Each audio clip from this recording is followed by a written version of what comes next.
Assalamualaikum warahmatullahi wabarakatuh. Bismillahirrahmanirrahim. Tabarakalladzi nazzala al-furqana ala 'abdihi liyakuna lil 'alamin nadhira.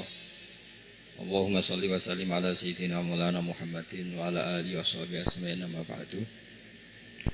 Yang sangat kula hormati teman Bapak kawula Kiai Haji Masbuhin Faqih, yang terhormat Kiai Haji Roba Maksum, yang terhormat Kiai Haji DRS Abdus Salam MM selaku Rektor Inkafa, semua teman-teman dosen hadirin sedanten ingkang kula hormati, mahasiswa-mahasiswi yang sangat saya hormati. Tadi sudah dikatakan oleh MC, di antara alasan saya datang karena bapak saya ini temannya Kiai Masbuhin. Itu salah, memang bukan diantara ya, karena itu memang. Kalau diantara ini sembrono, karena kalau saya datang karena kalian itu dosa besar. Saya ini di rumah punya ibu sudah sepuh, punya pondok, artinya saya punya kewajiban. Secara fikih kewajiban itu hanya bisa digugurkan oleh wajibun a'dhamu minhu, oleh kewajiban yang lebih apa? Besar. Kayaknya kalau mahasiswa-mahasiswa di sini tidak cukup untuk mengganti kewajiban itu. Sehingga saya berkali-kali memaklumatkan diri, yang undang saya nggak pernah sepuh itu dosa. Karena menggugurkan kewajiban yang lebih apa? Besar. Jadi teorinya gampang. Kalau ngundang sampean itu mesti boleh karena nggak punya kewajiban. Jadi di rumah ya nggak punya pondok. Terus ibu sampean kalau sampean di rumah ya sumpek, bocah kok nganggur gitu. Jadi fikih itu harus jelas. Saya ini pengagum fikih. Jadi saya di rumah punya ibu, saya ulang lagi, sepuh, butuh perhatian saya dan saudara-saudara saya punya pesantren, sehingga artinya punya kewajiban. Ini sekaligus maklumat bagi yang ingin undang supaya ngukur dosa ndak yang undang Gus itu. Bukan kebaikan atau ndak, tapi dosa apa enggak gitu. Artinya yang bisa gugurkan kewajiban secara fikih itu hanya kewajiban yang lebih apa? Besar. Kayaknya tidak akan terjadi kecuali temannya bapak saya atau pernah guru-gurunya guru saya. Misalnya Lirboyo, nanti Sakban ngundang saya dua. Begini ya, ini kan abahnya Kiai Masbuhin juga namanya Faqih, gurunya juga Kiai Abdul Faqih. Saya berharap anak-anak Inkafa ini nekuni utamanya itu fikih. Fikih itu penting sekali. Kata Sayyid Ali yang Shahibu Simtid Durar itu, wabihi qiwamus syariah, yang bisa mengawal syariat itu hanya fikih. Fikih itu ya kalau yang paling gampang untuk kita misalnya punya Fathul Qorib, Fathul Mu'in, Fathul Wahab. Tapi yang faham betul, mesti faham itu ngelotok setengah hafal. Jangan bawa kitabnya tok, sementing sekian semester terus selesai. Itu sama-sama dosa, itu dosennya ya dosa, mahasiswanya juga dosa. Karena sudah terlanjur sarjana agama, ternyata nggak bisa, itu kan mendingan tidak sarjana agama. Itu saya tak cerita sama Kiai Roba, itu ada fatwa kiai juga wali. Suatu saat ada penyanyi dangdut top terkenal di Indonesia itu nyanyi dangdut. Ya penyanyi ya dai, entah itu hakikat entah majis tidak tahu. Itu kiai itu fatwanya lucu. Kalau kamu datangi dia pas main dangdut masih saya beri izin. Tapi kalau datangi dia pas pengajian itu tak larang. Kan santrinya jadi iskal. Ini pas pengajian dilarang, pas dangdutan kok malah dapat izin. Tapi bukan berarti halal ya, dapat izin. Dapat izin kan potensinya bisa karena dilarang lah ya tetap belerot. Terus suatu saat si santri ini setengah wali, tidak wali tapi setengah. Lama-lama itu memahami gurunya, ternyata sirinya begini. Kalau seorang penyanyi yang tidak pernah ngaji, kemudian ngomong agama, itu potensinya itu fadallu wa adallu, sesat dan menyesatkan. Tapi kalau dia sedang nyanyi dangdut, penyanyinya cowok, sama jangan bayangkan dangdut putri, enggak, itu cowok sudah tua lagi. Jadi potensi halalnya ada lah maksudnya untuk, tapi tidak alat musiknya, orangnya. Tapi kalau dia nyanyi itu paling dosanya hanya nyanyi. Saya ulang lagi, murid tadi akhirnya paham kalau datangi pengajian itu artinya ikrar kalau dia seorang dai atau seorang yang layak ngomong apa? Agama. Itu lebih bahaya karena kita santri, apalagi kita doktor atau MM, terus ngekrori orang yang nggak jelas asal usulnya. Tapi kalau nyanyi kan nyanyi saja, sehingga itu menjadi fikih. Bahaya terbesar dalam fikih adalah apa? Mengkaji fikih tidak dari ahlinya. Ya, saya ulang lagi ya, mengkaji fikih tidak dari apa? Ahlinya. Nah, kenapa demikian? Begini, saya beri contoh. Ilmu fikih itu tentu pertama dari Rasulullah SAW, kemudian bersanad sampai kita atau kita sampai Rasulullah. Itu mengalami sekian ijtihad yang tidak mudah. Saya beri sekian contoh. Dulu Imam Syafi'i itu sukanya sama guru yang miskin, ya, karena rata-rata santri juga miskin, jadi mesti ngidolakan guru yang miskin, karena sesama miskin ini harus berkoalisi. Tapi akhirnya gurunya Imam Syafi'i itu miskin sekali, namanya Muslim bin Khalid Az-Zanji itu miskin, Sufyan As-Tsauri miskin, Sufyan bin Uyainah miskin. Setelah ngaji di Medina itu Imam Malik itu kaya, pas itu Imam Malik sudah kaya. Setiap ketemu Imam Syafi'i dikasih uang.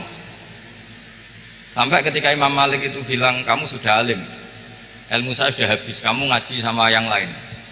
Sama siapa? Kata Imam Malik, orang yang sealim saya sudah meninggal, namanya Abu Hanifah, tapi dia punya murid namanya Muhammad bin Hasan Asy-Syaibani, kamu ke sana. Terus Imam Malik datang ke Baki. Dulu Baki itu pasar rental, ya Grab lah kira-kira sekarang itu. Mengumumkan siapa kafilah yang mau ke Irak. Kita ya Imam Malik, dibayari sama Imam Malik, ini yang antar ke Irak, ke Muhammad bin Hasan Asy-Syaibani. Imam Malik mulai ngeper, guru saya yang miskin tidak pernah nyangoni, guru-guru saya yang kaya sering nyangoni. Mulai memasalahkan kiai miskin gitu, kira-kira seperti itu, mulai masalah gitu. Setelah datang ke Irak di Muhammad bin Hasan Asy-Syaibani itu si Muhammad bin Hasan Asy-Syaibani itu kalau ngitung uang itu di meja tamu. Jadi punya emas lantaan, punya uang, kira-kira kalau Indonesia punya rupiah, punya dolar, dihitung itu di ruang tamu. Kata Imam Syafi'i, saya dengan Imam Malik saja nggak serik, ini lebih kedonyan lagi kiai. Ngitung uang itu di ruang tamu. Terus akhirnya si Muhammad bin Hasan Asy-Syaibani ini ahlul usul, dia pakar usul. Kamu heran sama saya? Iya, kiai kok kedonyan, dia ngomong gitu. Tapi kata Muhammad bin Hasan Asy-Syaibani, kalau kiai tidak boleh kaya, ini tak kayak wong fasik, ben gue demenan, gue mabuk. Oh jangan, nanti dipakai maksiat. Penjenengan mawon kersane digetokan, berarti kiai oleh sugih, mun pun angsal-angsal. Semenjak itu jadi satu fikih bagi Imam Syafi'i. Ternyata kalau mengharamkan kiai sugih berarti membolehkan yang fasik sugih. Kalau yang fasik sugih bisa dipakai i'anah alal maksiat. Semenjak itu mindset pikiran Imam Syafi'i rubah. Saking rubahnya sampai beliau berpendapat orang bisa beli Alphard, kok beli carry itu haram. Bisa jadi bupati kayak Pak Roba, jadi RT haram. Pokoknya gitu. Bisa keren kayak Gus Bak, kok jadi orang pendengar haram. Pokoknya haram terus. Karena dalil beliau al-Islam ya'lu wala ilaha. Coba sampean ridho misalnya jadi orang Gresik dipimpin orang yang nggak sholat, ridho ndak? Ndak. Atau sholat tapi nggak bisa ngaji, ridho ndak? Ketika yang bisa ngaji berpotensi jadi buba, terus keterusan. Karena Imam Syafi'i keterusan, ya umatnya keterusan. Akhirnya orang-orang Syafi'i itu politikus rata-rata. Ya, makanya sama jangan kaget sama Mbak Roba. Kakak saya wakil bupati dulu. Putranya Mbah Mun ada yang wakil apa? Gubernur. Dulu Gus Wahid yang menteri agama. Itu asal usul dari perubahan fikih, mindset, cara berpikir Imam siapa? Syafi'i. Jadi dulu itu fikih ditemukan itu jelimet, ada perdebatan. Itu tidak hanya pada level ulama, pada level Nabi pun ada perdebatan. Jadi jangan kira Nabi itu tidak debat, ya debat. Nabi itu asal seangkatan itu mesti debat, termasuk debat dengan malaikat. Jadi kalau perlu ya debat sama apa? Karena malaikat itu kan lugu itu gak iso mikir. Karena kalau malaikat iso mikir bisa jadi rektor. Nanti kasihan Pak Salam itu. Malaikat nggak boleh jadi rektor. Malaikat Israel itu nggak tahu etika. Jadi beliau ketika mau membunuh, mencabut nyawanya Ibrahim datang, ya Ibrahim saya ini disuruh nyabut nyawa kamu. Kata Ibrahim, wah kamu itu pasti salah. Kamu tahu saya siapa? Saya ini Khalilur Rahman, kekasih Allah. Masa kekasih membunuh yang dikasih? Ini nggak benar, logika itu nggak benar. Pasti kamu salah.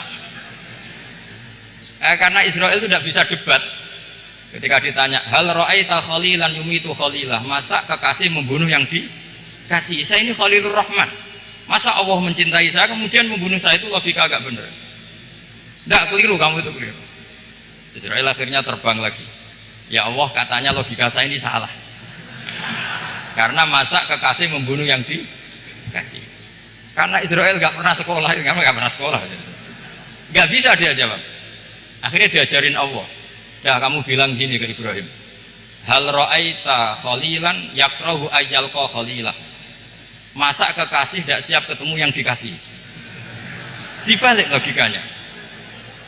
Akhirnya datang lagi ke Israel, kata Allah begini, masa jenengan kekasihnya tidak siap ketemu yang kau kasih? Oh ya oke, mati gak apa-apa. Jadi ilmu itu ngalamin perdebatan. Jadi saya datang murni karena Kiai Masbuhin, bukan karena MC. Itu dosa besar kalau saya datang karena MC. Karena saya punya kewajiban yang lebih besar. Jadi yang bisa mengalahkan adalah a'dzuma minhu, yang super besar kira-kira. Karena jelas ada riwayat inna min abaril birri silatar rajuli ahla wuddi abi. Ya, inna min abaril birri silatar rajul ahla wuddi abi. Di antara kebaikan yang sangat baik adalah seseorang menyambung teman bapaknya. Padahal sampean kan nggak mungkin teman bapak saya. Teman saya aja nggak mungkin, nggak level apalagi bapak saya kan. Jadi malah muhal itu.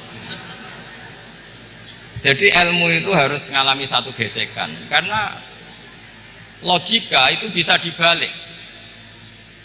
Nah karena ilmu itu mengalami satu gesekan, satu logika yang bisa kayak iya kayak enggak, sehingga jargon di dunia ijtihad itu begini, ra'yuna shawabun yahtamilul khata' wa ra'yuka khata'un yahtamilus shawab.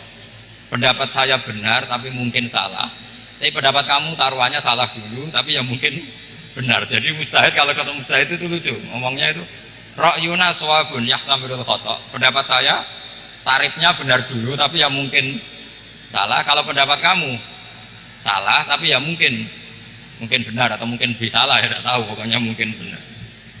Nah kenapa demikian? Begini,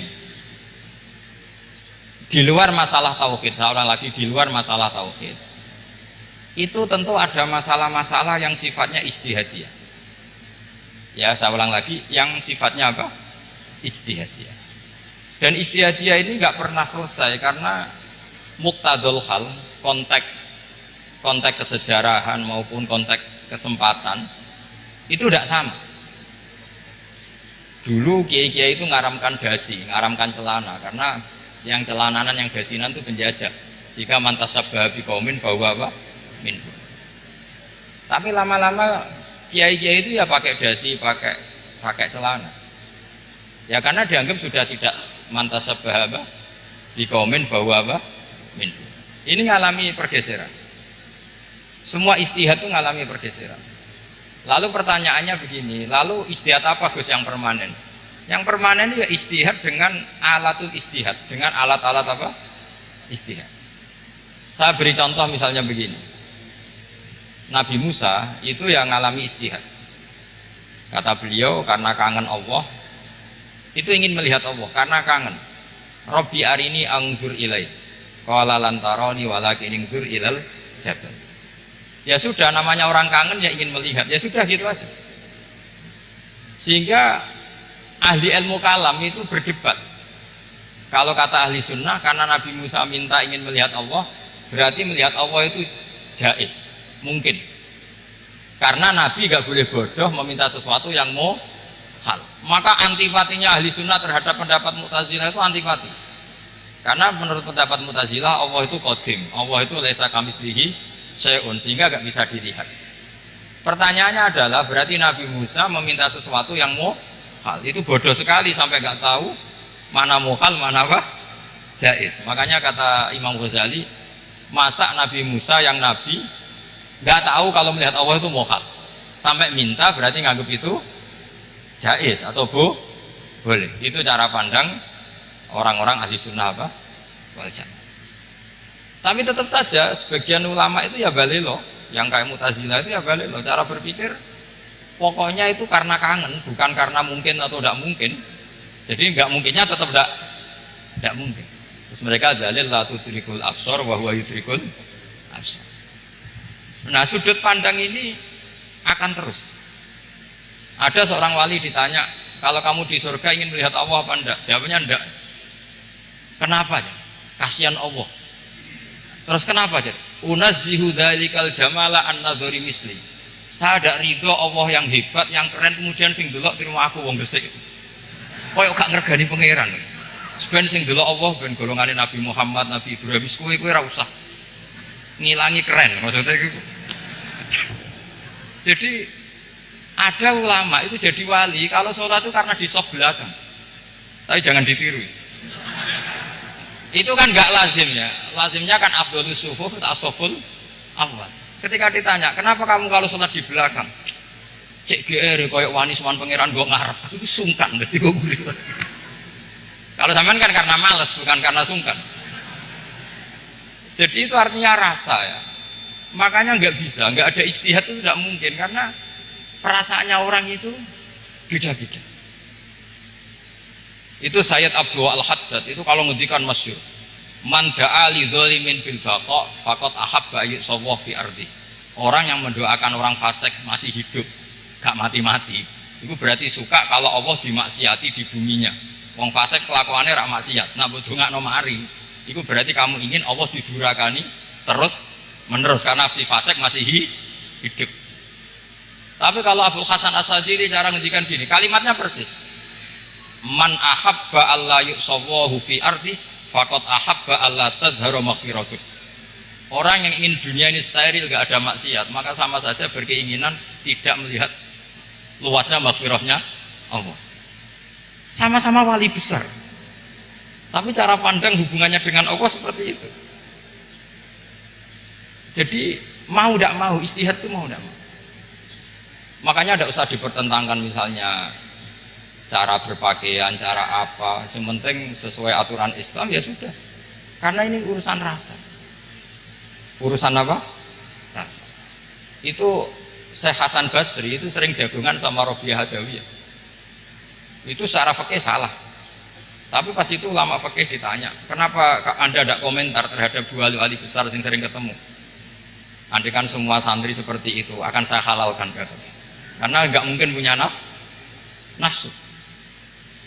Sehingga fikih dulu memang masih asli. Kamu lihat di takrib misalnya, lelaki melihat perempuan itu nggak boleh kecuali sekian alasan.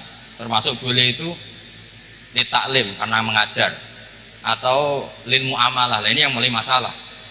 Ada warung kopi, penjaganya cantik, santri-santri ngopi, ini lil muamalah itu kan kasus itu. Mau disalahkan itu ada takbirnya, mau dibenarkan ini jelas fasik kan, jelas fasik. Maksudnya sudah fasik sebelum itu ditambah itu, jadi fasiknya permanen. Nah pertanyaannya adalah, kalau kamu ngajar mbak-mbak kemudian hafal yang cantik yang enggak, itu taklim di nazar apa nazar di taklim? Itu taklim apa modus? Makanya kalau ngopi cari bakul yang cantik, itu muamalah untuk nazar apa nazar untuk muamalah? Loh, kalau saya ngopi dengan kiroba pasti halal. Karena begini, berjalan saja bareng capek, nggak tahu itu warungnya siapa, terus berhenti ngopi, kebetulan bakulnya cantik. Nah itu mungkin halal karena kan saya tidak milih-milih, ingin ngopi kebetulan bakulnya cantik. Kalau kamu kan nggak hafal daftarnya, wah itu mesti haram itu mesti haram itu. Karena berarti kan kamu menjadikan ngopi ini modus. Gue jagani nak takok pangeran, lo kok nazar muamalah Gusti muamalah. Itu mesti modus. Maka fikih itu harus dikawal oleh tasawuf. Kalau enggak, semua hukum fikih bisa diakalin. Makanya Imam Bukhari punya satu bab namanya Kitabul Khiyal, bab mengkhilaf fikih. Beliau itu antinya sama Abu Hanifah itu luar biasa. Enggak ada ulama dibenci Imam Bukhari kayak Abu Hanifah. Masyhur. Untungnya beliau enggak menangnya Abu Hanifah. Kalau menangi geger terus, bisa bahsul masail terus. Itu Abu Hanifah itu ulama yang suka khilah. Khilah itu ngerekayasa hukum. Misalnya begini, saya ini puasa agak lemes, ujian agak lemes, apalagi kiai serawati ini duit, santri beling-beling lemes ini. Apa mangan itu kan, poso-poso kok mangan kan gak keren. Supaya saya bisa makan dan halal, saya bisa ngajak Kiai Robai ya jalan-jalan. Jalan-jalan nyari yang jarak 2 marhalah, ya sudah. Terus bisa makan. Kalau ditanya Allah kok makan, musafir. Jadi boleh